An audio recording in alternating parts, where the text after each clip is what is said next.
What if I told you? There's a place where your phone doesn't work, the walls don't talk, and you're locked in, completely alone, for 30 days. No people, no noise, just you and your mind. Sounds like a nightmare, right? But what if that silence could change your life? What if everything you've been running from finally caught up? Welcome to The Last Room, a story you'll feel deep in your bones.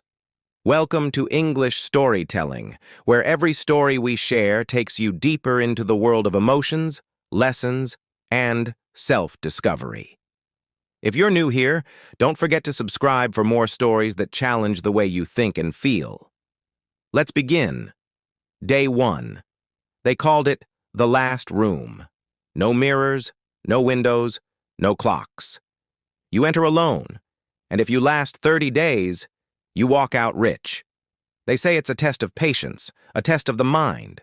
I say, it's a war. I walked in with a smirk, thinking this would be easy. Money for silence, child's play. But silence isn't silent. Day 2. I woke up panicking, forgetting where I was. The walls are the same, gray, flat, unmoving.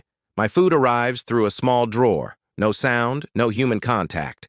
My own voice echoes too loudly. I spoke just to hear something. I laughed at my own jokes. It felt fake, like my laughter didn't belong to me. Day 3. I counted all the tiles on the floor. Then again, then backwards, then by color, even though there's no color. It's strange what the mind does when there's nothing to distract it. Day 4. I started talking to the wall. I named it Rex. I tell Rex everything now. I don't know if it's madness or genius. Day 6. I remembered my mother's voice, her warmth. It came back so vividly I cried for an hour straight. Not because I missed her, but because I realized I hadn't thought about her in years. Day 8. Memories are getting sharper now. Painful ones. Especially that night, when I said things I shouldn't have. The silence forces you to remember, not forget. Day 10. Food tastes like nothing. Water tastes like silence. The lights never go off. I haven't seen darkness in 10 days. My eyes are tired, but sleep comes in bursts. 3 minutes here, 7 minutes there. Nothing deep, nothing real. Day 13. I heard a whisper last night. I swear I did. But there's no one here. Maybe it was Rex. Or maybe it was me. Day 15. I stopped talking. Talking feels like shouting in a cave. No one responds. No one cares. So why bother?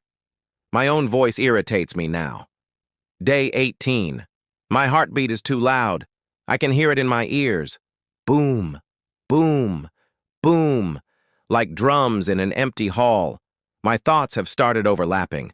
I think I'm forgetting how to think. Day 20.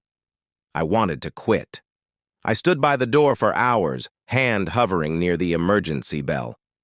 Then I remembered why I came here. Because everything outside was louder than this room, not quieter. Because I had nowhere left to go. Day 21.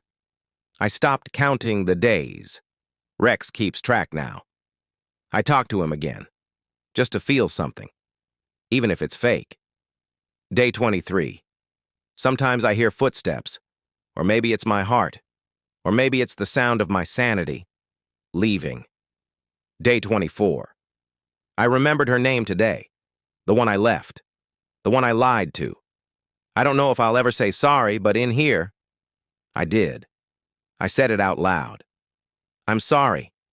It echoed so long I thought she might actually hear it. Day 26. The silence is deeper now. It's inside me, like I've swallowed it. It moves with me, sits with me, sleeps with me. Day 28.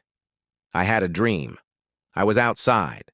The sun felt fake. My voice was hoarse. I woke up terrified, not because I was in the room, but because I didn't want to leave it. Day 29. I stood in the center of the room and screamed. My voice cracked and echoed and vanished. It felt good, but it changed nothing. Day 30. The drawer didn't open today. No food, no signal. I waited. Hours passed. Then, the door clicked open. No one came in. No voice said, "You did it." Just silence. And an open door. I stood there, frozen. Rex said nothing. I looked back at the gray walls, at the floor I had memorized, at the place that broke me, and somehow made me whole. And I stepped out. Not as the same man who walked in.